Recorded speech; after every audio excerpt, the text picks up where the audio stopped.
Hey. Mixing the dream. It was dark now. The night had already begun. The BFG, with Sophie sitting on his hand, hurried into the cave and put on those brilliant, blinding lights that seemed to come from nowhere. He placed Sophie on the table. Stay there, please, he said, and no chittering. I is needing to listen only to silence when I is mixing up such a naughty, placated dream as this. He hurried away from her. He got out an enormous empty glass jar. It was the size of a washing machine. He clutched it to his chest and hurried towards the shelves on which stood the thousands and thousands of smaller jars containing the captured dreams.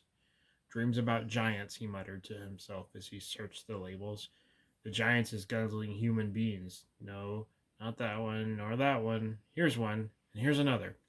He grabbed the jars and unscrewed the tops. He tipped the two dreams into the enormous jar he was clutching, and as each one went in, Sophie caught a glimpse of a small sea green blob tumbling from one jar into the other. The BFG hurried towards another shelf. Now, he muttered, I was wanting dreams about giggle house for girls, giggle houses, and about boggle boxes for boys. He was becoming very tense now. Sophie could almost see the excitement bubbling inside him as he scurried back and forth among his beloved jars. There must have been 50,000 dreams altogether up there on those shelves, but he seemed to know almost exactly where every one of them was. Dreams about a little girl, he muttered, and dreams about me, about the BFG. Come on, hurry up, get on with it. Now, where is in the wonky world is I keeping those? And so it went on. In about half an hour, the BFG had found all the dreams he wanted and had tipped them into one huge jar. He put the jar on the table. Sophie sat watching him, but said nothing. Inside the big jar, lying on the bottom of it, she could clearly see about 50 of those oval sea green jellyish shapes, all pulsing gently in and out, some lying on top of others, but each one still quite separate individual dream. Now he is mixing them, the BFG announced. He went to the cupboard where he kept his bottles of Frobscottle. From it he took out a gigantic egg beater. This was one of those that had a handle which you turn, and down below there is a lot of overlapping blades that go Mix. whizzing around. Here's a picture. He inserted the bottom end of this contraption into the big jar where the dreams were lying. Watch, he said. He started turning the handle very fast. Are they on? Or are you just making a video? Yeah, I'm making a movie. Okay. Flashes of green. Reed, you need to chill out. Flashes of green and blue exploded inside the jar. The dreams were being whisked into a sea green froth. The poor things, Sophie cried.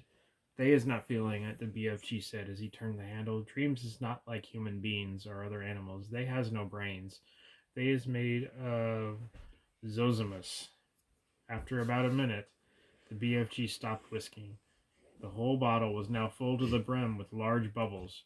They were almost exactly like the bubbles we ourselves blow from soapy water, except that these had even brighter and more beautiful colors swimming on their surfaces. Keep watching, the BFG said. Quite slowly, the topmost bubble rose up through the neck of the jar and floated away. The second one followed, then a third and a fourth. Soon the cave was filled with hundreds of beautifully colored bubbles, all drifting gently through the air. It was a truly wonderful sight. As Sophie watched them, they all started floating towards the cave entrance, which was still opening. They're going out, Sophie whispered. Of course, the BFG said. Where to? Those is all the tiny dream bits that I isn't using, the BFG said. They is going back to the misty country to join up with proper dreams. It's all a bit beyond me, Sophie said. Dreams is full of mystery and magic, the BFG said. Do not try to understand them. Look in the big bottle, and you will now see the dream you is wanting for the queen. Sophie turned and stared into the great jar. On the bottom of it, something was thrashing around wildly, bouncing up and down and flinging itself against the walls of the jar. Good heavens, she cried. Is that it? That's it, the BFG said proudly, but it's It's horrible, Sophie cried. It's jumping about. It wants to get out. That's because it's a Trogglehumper, the BFG said. It's a nightmare.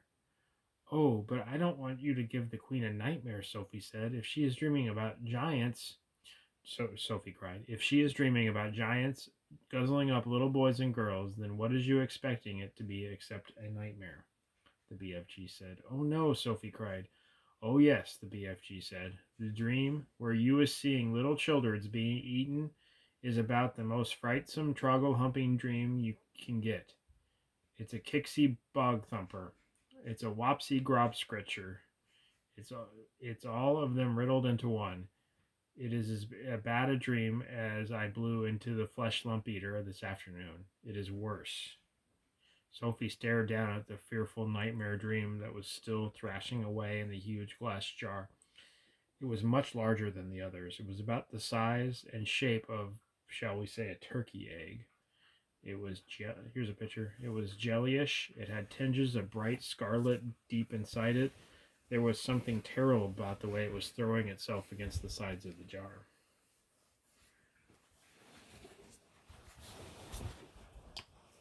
Okay. I don't want to give the queen a nightmare, Sophie said. I is thinking, the BFG said, that your queen will be happy to have a nightmare if having a nightmare is going to save a lot of human beings from being gobbled up by filsome giants. Is I right or left? I suppose you're right, Sophie said. It's got to be done. She will soon be getting over it, the BFG said. Have you put all of the other important things into it? Sophie asked. When I is blowing that dream into the queen's bedroom, the BFG said, she will be dreaming every single little thing-a-ling that you asked me to make her dream. About me sitting on the windowsill?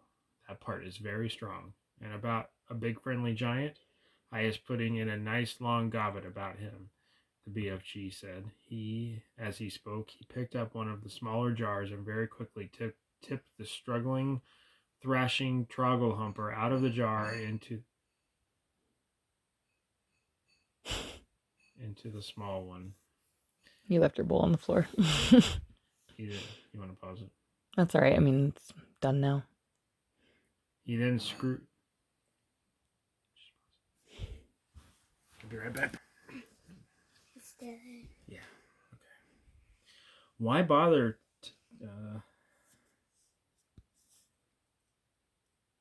Okay, so he dumped it into the jar and screwed the lid on tightly. That's it, he announced. We is now ready. He fetched his suitcase and put the small jar into it. Why bother to take a great big suitcase when you've only got one jar? Sophie said. You could put the jar in your pocket. The BFG looked down at her and smiled. By goggles, he said, taking the jar out of the suitcase. Your head is not quite so full of grim sludge after all. She's sorry. I can see you was not born last week. Thank you, kind sir. Thank you, Sophie said, making a little curtsy from the tabletop. Is you ready to leave?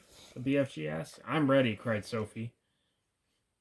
Her heart was beginning to thump at the thought of what they were about to do.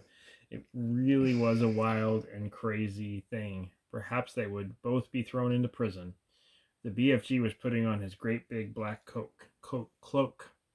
He tucked the jar into a pocket in his cloak. He picked up his long trumpet-like dream blower, and he turned and looked at Sophie, who was still on the tabletop. The dream bottle is in my pocket, he said. Is it going to sit in there with you during the travel? Never, cried Sophie. I refuse to sit next to that beastly thing. Then where is you going to sit? The BFG asked her. Sophie looked over him for a few minutes. Then she said, if you would be kind enough to swivel one of your lovely big ears so that it is lying flat like a dish, that would make a very cozy place for me to sit. By gumbo, that's a squackling good idea, the BFG said. Slowly, he swiveled his huge right ear until it was like a great shell facing the heavens. He lifted Sophie up and placed her into it. The ear itself, which was about the size of a large tea tray, was full of the same channels and crinkles as a human ear. It was extremely comfortable. I hope I don't fall down your ear hole, Sophie said, edging away from the large hole just beside her. Be very careful not to do that to BFG. You would be giving me a cronking earache. Mm. The nice thing about being there was that she could whisper directly into his ear. You was tickling me a bit, the BFG said. Please do not jiggle about. I'll try not to, Sophie said. Are we ready?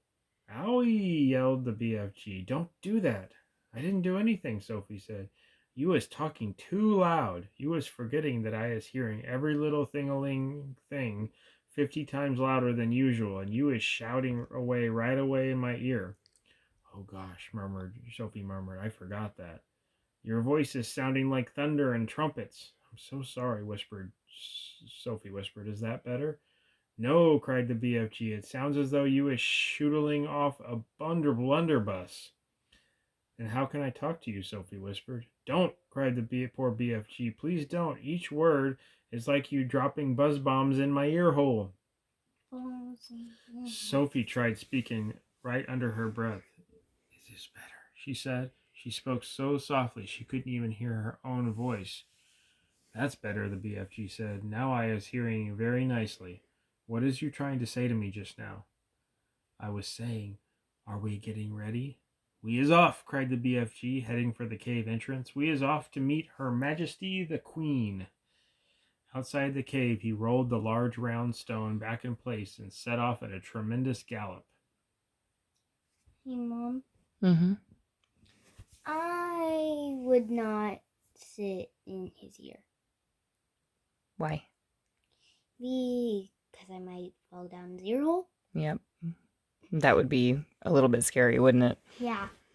It would just be like falling into a bottomless pit. Oh, Reed's tired. Good night, little Liam. We love you.